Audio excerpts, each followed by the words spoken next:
Halo,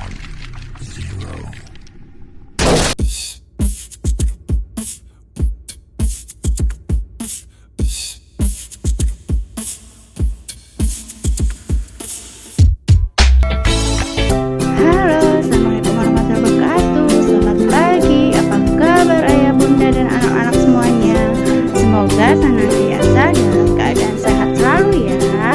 Mengingat kondisi kita masih pandemi virus COVID-19, maka kita masih melaksanakan PJJ. Oleh karena itu dimohon ayah bunda mendampingi dalam melaksanakan aktivitas pembelajaran sekolah.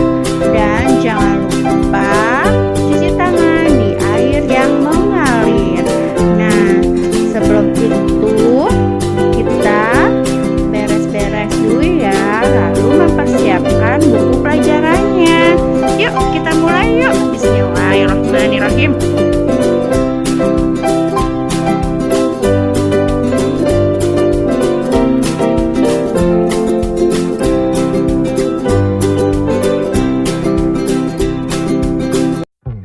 Nah, anak-anak, dengerin Bu Rahma ya. Apa nih dampak dari perburuan hewan liar? Sikap apa ya yang harus kita lakukan dengan hewan-hewan liar?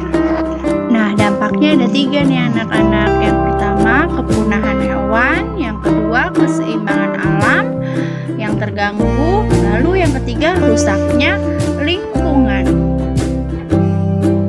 Nah, sekarang anak-anak baca teks berikut ya. Harimau masuk desa. Warga cemas.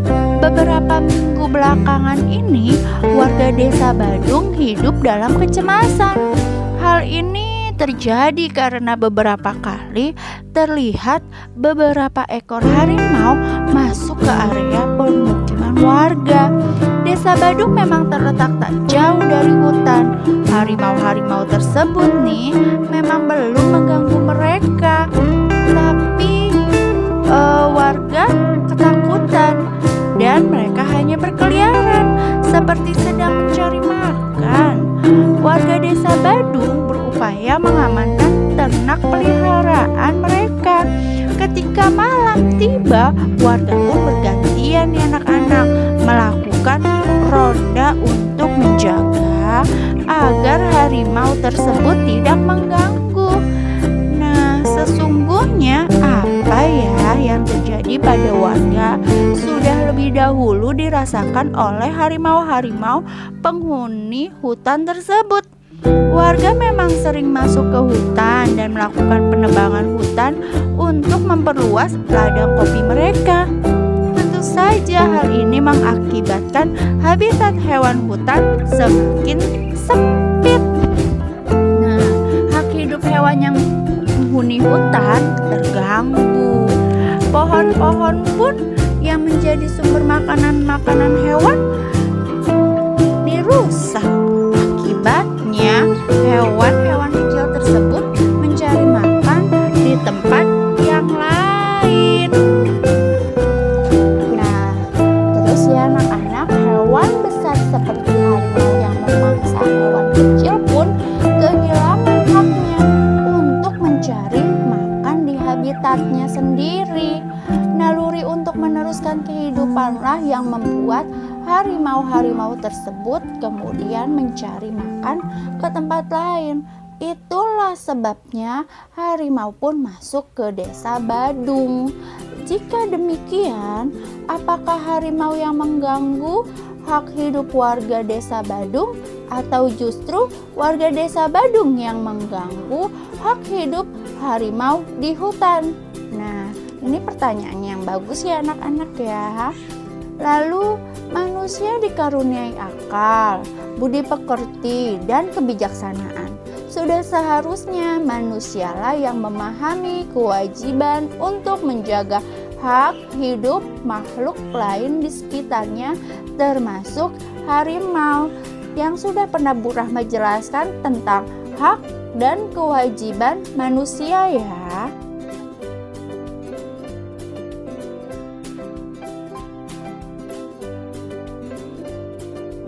Tahukah kamu bahwa hewan yang berbeda mempunyai tempat yang berbeda untuk hidup? Ayo anak-anak, kita cari tahu yuk. Nah, tahukah kamu bahwa Tuhan menciptakan hewan dengan penuh bentuk dan jenis yang berbeda-beda? Setiap jenis hewan memiliki tempat hidup dengan karakteristik masing-masing. Tempat hidup tergantung kepada ciri-ciri khusus yang dimiliki oleh hewan tersebut. Nah, lihat cirinya yang kita lihat nih, cicak. Hewan cicak, karakteristiknya, apakah kamu pernah melihatnya? Nah, cicak tersebut bisa merayap di dinding. Bagaimana cicak tersebut menangkap mangsanya? Nah, seperti ini nih karakteristiknya. Cicak mempunyai perekat pada telapak kakinya, sehingga dapat merayap di dinding atau langit-langit rumah. Cicak juga memiliki lidah yang panjang dan lengket, sehingga dapat menangkap serangga. Cicak mempunyai ukuran rata-rata 7 hingga 10 cm. Cicak dapat memutuskan ekornya untuk melindungi diri. Terdapat beberapa jenis cicak, yaitu cicak rumah, cicak pohon hijau, dan tokek. Cicak pohon hijau dan tokek mempunyai ukuran yang lebih besar dari cicak rumah. Nah, berikutnya adalah kelelawar.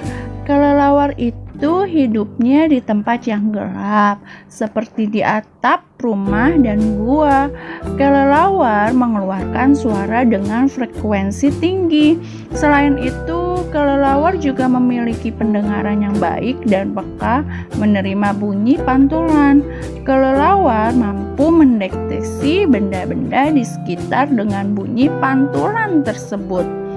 Nah, karakteristik kelelawar itu adalah anak-anak hewan nokturnal karena melakukan kegiatan di malam hari.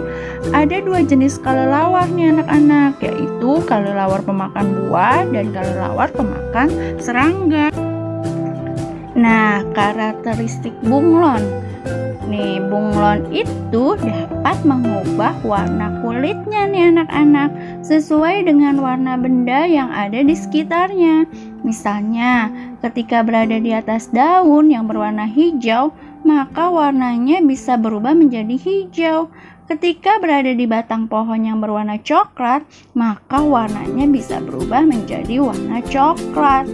Bunglon mengubah warna kulitnya untuk melindungi diri. Bunglon mempunyai lidah yang panjangnya melebihi ukuran tubuhnya nih anak-anak. Nah, kondisi dan karakteristik alam yang berbeda mempengaruhi jenis hewan yang hidup di sekitar wilayah tersebut. Nah, anak-anak, ayo kita cari tahu tentang kondisi dan karakteristik alam yang ada di sekitarmu. Hewan apa saja ya yang cocok hidup di wilayah tersebut? Kelompokkan hewan tersebut berdasarkan karakteristik tempat hidupnya. Hewan di sekitar kita memberi banyak manfaat bagi manusia nih anak-anak. Hewan juga dapat menjadi inspirasi untuk karya seni, seperti karya seni mozaik yang telah kamu buat sebelumnya. Pada pertemuan sebelumnya, kamu dan teman-teman telah membuat karya seni mozaik tentang hewan. Lalu, anak-anak amati hasil karya teman-temanmu tersebut dan beri komentar sebagai bentuk apresiasimu. Nah, yang pertama ada teman kita nih, Ahdan, dengan karyanya. Lalu Nanda dengan karyanya juga. Ada Rafito, ada Arina, ada Raditya, dan Haikal. Nah, anak-anak bisa kasih apresiasinya ya.